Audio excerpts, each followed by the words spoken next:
Golden diamond light weight ఆభరణాలు వందల రకాల డిజైన్స్ ఏవైనా సరే ధర మాత్రం ఒకటే. వెగా జ్యువెలర్స్, వెళ్ళలేని వైభోగం, తరుగులేని నమ్మకం.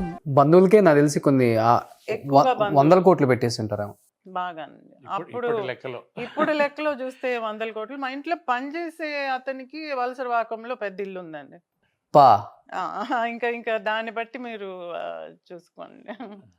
ఇప్పుడు అంతా హ్యాపీగా ఉంటున్నారు వాళ్ళు. మోసం చేసినా తినేసినా ఏ పేరు పెట్టినా ఆమె పిల్లలు ఎంత సౌకర్యంగా ఉన్నామో మేము మాకంటే ఎక్కువ సౌకర్యంగా ఆమె దగ్గర పనిచేసిన వాళ్ళు ఉన్నారు.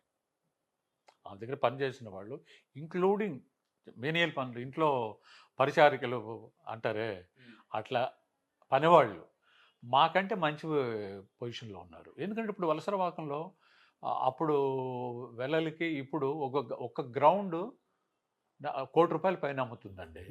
ఒక అతనికి 4 గ్రౌండ్లు అంటే 25 ఎకరం ఇచ్చేసింది. ఎంత లెక్క ఉంటుందో చూడండి.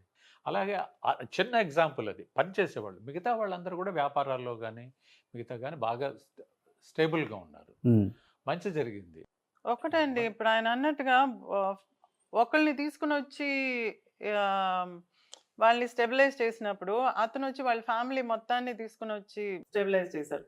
ఇప్పుడు దీనిలో ఏంటంటే వాళ్ళందరినీ మనం చెడ్డవాళ్ళని చెప్పడానికి వాళ్ళందరూ హ్యాపీగా ఉన్నారు. ఇంకా మా దగ్గర చాలా ఆప్యాయతగా ఉంటారు. మీ వల్ల కదా మేమంతా బాగున్నాం అని అంటారు. అదంతా కూడా ఉంది. కానీ ఒకళ్ళిద్దరూ ఇలా చేస్తున్నారు. అది మనం కాదని చెప్పలేం. బట్ ఇంతమందికి ఇన్ని విధాలుగా చేసిన అమ్మ కూతురికి కొడుక్కి మాకిచ్చిన ఆస్తులు అనేవి ఉన్నాయమ్మా చివరి రోజులకి? తమ్ముడు కానీ నాకు కానీ హబీబుల్లా రోడ్లో ఉండే 3 ఇళ్ళు ఉండేవి. ఆ 3 ఇళ్ళు మాకు వచ్చినాయి అనమాట. ఆ 3 ఇళ్ళు దానిలో నుంచే తమ్ముడు నేను పంచుకున్నాం. హైదరాబాద్లో 2 ఇళ్ళు, లాస్ట్ మిగిలింది ఆ 4 ఇళ్ళు. కొడైకెనాల్లో 1 ఇల్లు, హైదరాబాద్లో 2 ఇళ్ళు, టీ నగర్లో 3 ఇళ్ళు. వీటికి బినామీలకు పోకుండా జాగ్రత్త చేసి అది కొంచెం ఇబ్బంది పడ్డాం. కేసులు అది ఇది పడి మేము కొంచెం ఏముందంటే ఇప్పుడు ఇన్కమ్ ట్యాక్స్ వాళ్ళు చేతికి వెళ్ళిన తర్వాత మమ్మల్ని రెంట్ కట్టమన్నారు మేము ఉండే సొంత ఇంటికి. అయ్యో, అంత దూరం పోతారు. అప్పుడు వాళ్ళ మీద అప్పుడు ఫైట్ చేయాల్సి వచ్చింది. లక్కీగా మాకు మంచి లాయర్ కూడా దొరికారండి, రామచంద్రన్ గారు అని. రామచంద్రన్ ట్యాక్స్ లాయర్ అన్నమాట. ట్యాక్స్ లాయర్ ఆయన బాగా చాలా హెల్ప్ చేశారు. మొత్తం కట్టాం. హబీబుల్లా రోడ్లో ఉన్న 3 ఇళ్ళు ఒకటి అమ్మేసి ఆమె పేరుతో ఉన్న ఆమె బాకీలు అని కొన్ని 68 నుంచి జరిగినాయి. 93లో సెటిల్ అయినాయండి. 68లో వాళ్ళు కేసు పెట్టి జరిగినాయి. ఆమె సరిగ్గా చూసుకోక, దగ్గర ఉండేవాళ్ళు సరిగ్గా మేనేజ్ చేయక, లెక్కలు చూసుకోకుండా దాన్ని అట్లాగే ఇది చేశారనమాట. ఆ రోజుల్లో 300-400 కోట్ల ఆస్తి అంటే 80sలో 60sలో అప్పుడేంటి మామూలుగా స్థిరాస్తులు, వ్యాపారాలు లేవు కదా. వ్యాపారాలు లేవు కాబట్టి సినిమా యాక్టర్లు ఎవరు వ్యాపారాలు చేసేవాళ్ళు కాదు. స్థిరాస్తులు కొనిపెట్టుకునేవాళ్ళు. వీడు తెలుగులోను తమిళ్లోను రెండింటిలోనూ అందరికీ most sought after heroine. Nageswararao గారు, రామారావు గారు తెలుగులో, తమిళంలో శివాజీ గారు, జమినీ గారితో 45 సినిమాలు, రామారావు గారితో అదే మాదిరి 45 సినిమాలు, నాగేశ్వరరావు గారితో, శివాజీ గారితో, కొన్ని ఎంజీఆర్ గారితో. ఇన్ని ఎంత ఏమిటనే పట్టించుకునేది కాదంట ఆమె. రెమ్యునరేషన్ ఎంత ఏంటి ఏమవుతుందని తీసుకోవడం. కొందరైతే ఇళ్ళు కొనిపెట్టడం, స్థలాలు కొనిపెట్టడం రెమ్యునరేషన్ కింద. హైదరాబాద్లో ఉండేది అట్లా రెమ్యునరేషన్ గారు. యూసఫ్గూడలో కృష్ణకాంత పార్క్ పక్కన ఇప్పుడు ఫ్లాట్స్ వచ్చినాయి. అక్కడ 2 ఇళ్ళు కొనిపెట్టారు. దుక్పాది మధుసూదనరావు గారు కొనిపెట్టారంట రెమ్యునరేషన్కి. ఆమె చెప్పిందే అది రెమ్యునరేషన్. అట్లా చాలా ఇది చేశారన్నమాట. అవన్నీ లెక్కలో తీసుకుంటే మిగిలిన దాంట్లో ఈ రోజున మేము అనుభవిస్తాం. నేనేదో స్టేట్ బ్యాంక్లో ఉద్యోగం చేశాను. అది ఏమాత్రం సంపాదించి నిలబెట్టగలం. ఈ రోజు కూడా మేము అనుభవిస్తున్న ఆస్తి మొత్తం ఆమె సంపాదనే. ఇప్పుడు మీరు ఇల్లు బాగుందన్నారే, మేము అక్కడ అది లలిత జ్యువెలర్స్ వాళ్ళకి అమ్మేసి ఆ డబ్బులతో కొన్న ఇల్లు ఇది. మన లలిత జ్యువెలరీస్ గుండా అయినా అది అమ్మేసి ఓకే ఇక్కడ ఆ పెద్ద బంగ్లా అది అమ్మేసి మేము పెద్ద బంగ్లా పక్కన 3 ఇళ్ళు ఉన్నాయి అన్న. అవునవును. అందులో ఒకటి 2 ఇళ్ళు మా పేరులో ఉండేది. ఆ 2 ఇళ్ళు ఆ స్థలం, ఆ ఇల్లు అది డెమాలిష్ చేసి అక్కడ అమ్మ పేరు మీద పెద్ద కమర్షియల్ బిల్డింగ్ కట్టాం. అందులో లలిత వాళ్ళు రెంట్కున్నారు.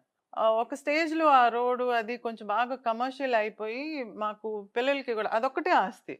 పిల్లలకి కూడా ఏదైనా చేయాలంటే ఒక్క ఆస్తిని డివైడ్ చేయడానికి ఇబ్బందిగా ఉండింది. అప్పుడు మేము ఏమనుకున్నామంటే ఇప్పుడే మనం దీన్ని డివైడ్ చేసేస్తే బెటర్ అని అమ్మాలనుకున్నాం అనమాట. అప్పుడు లలిత జ్యువెలర్స్ వచ్చి వాళ్ళు మేము సెంటిమెంటల్గా మాకు ఈ అమ్మ ఆస్తి మేమే కొనుక్కుంటాం, మీరు ఇంకెవరికి ఇవ్వద్దు అన్నారు.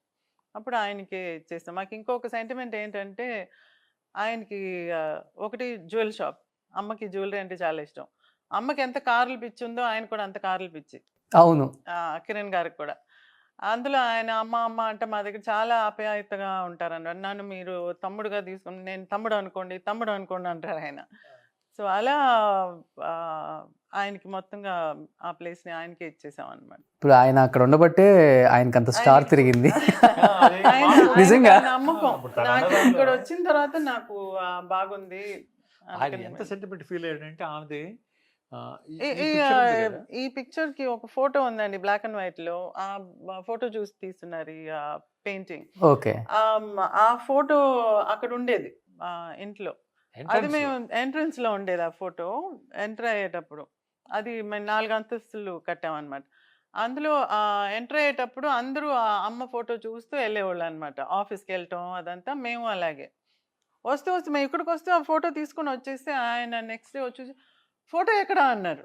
అని అంటే మేము వెళ్ళిపోతున్నాం కదా ఖాళీ చేశానంటే, భలే వాళ్ళు నాకు ఫోటో మాత్రం ఇక్కడే ఉంచండి, ఇది ఆవిడ ఇల్లు, మీరు మాకు అమ్మారని చెప్పేసి ఇది మీది కాదు అనుకోబాకండి, ఈ ఇల్లు ఆవిడది, నేను ఇక్కడ ఉంటున్నాను, మీరు ఎప్పుడైనా రావచ్చు పోవచ్చు, ఇది మాత్రం ఆ పని మాత్రం చేయబాకనే నేను ఫోటో అక్కడే పెట్టేశారు. కింద కార్లు కూడా అలానే ఉంటాయి, కలెక్షన్ అయింది నేను చూశాను. ఇదే ఫోటో ఇది తోట తరణి గారు వేయించి ఇచ్చారు. ఆ ఫోటోనే అది అప్పుడు సినిమా ఫోటోని ఫ్రేమ్ చేయించి పెట్టాం అనమాట. యశస్వి గారు అని చెప్పి హైదరాబాద్లో ఒక ఆయన జర్నలిస్ట్, ఆయన చేయించి ఇచ్చారు దాన్ని. దాన్ని ఆయన రోజు వెళ్ళి దాని మీద నుంచొని కాసేపు ఆ తర్వాత మెట్లెక్కి వెళ్ళేవాడట. మేము అది తీసుకొచ్చిన రోజు ఆయన ఊళ్ళో లేడు.